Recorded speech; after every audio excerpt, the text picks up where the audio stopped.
বিশ্বের প্রথম উপন্যাস কোনটি জানেন? সেটা কে লিখেছিলেন? উপন্যাস, ছোট গল্প, প্রবন্ধ এগুলোর সঙ্গে আমাদের সবারই পরিচয় রয়েছে, কিন্তু প্রথম কোন উপন্যাসটা লেখা হয়েছিল এবং কে লিখেছিলেন, কবে লেখা হয়েছিল, সেই প্রশ্নের উত্তরগুলো আপনাদেরকে দেব। 11 শতকে মুরাসাকি শিকিবু তিনি লিখেছিলেন পৃথিবীর প্রথম উপন্যাস, যেটাকে মনে করা হয় যে এটাই পৃথিবীর প্রথম উপন্যাস। নাম হচ্ছে দ্য টেল অফ গেঞ্জি। এটাই হচ্ছে পৃথিবীর প্রথম উপন্যাস। 54টা কারুকার্য করা অধ্যায় রয়েছে, কিন্তু তারপরে পাঠককে একটু থেমে যেতে হয় এবং পাঠক ভাবেন হয়তো গল্পটা এখানেই শেষ, কিন্তু কেউ কেউ মনে করেন যে না, এখানেই শেষ নয়, তার মধ্যে আরও কতগুলো পৃষ্ঠা ছিল যেগুলো সময়ের সঙ্গে সঙ্গে হারিয়ে গিয়েছে। আর 11 শতকে এই উপন্যাসটা লেখা হয়েছিল।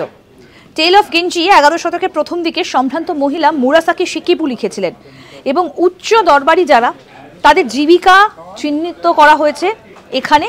এবং এটা জাপানের হিয়ান আমলে তৈরি হয়েছিল, অর্থাৎ জাপানে লিখেছিলেন এই উপন্যাসটা। হিয়ান আমলে লেখা হয়েছিল দ্য টেল অফ গেঞ্জি, আর এটাই পৃথিবীর প্রথম উপন্যাস। দেখতে থাকুন আজ তাক বাংলার ইউটিউব চ্যানেল, সাবস্ক্রাইব করুন।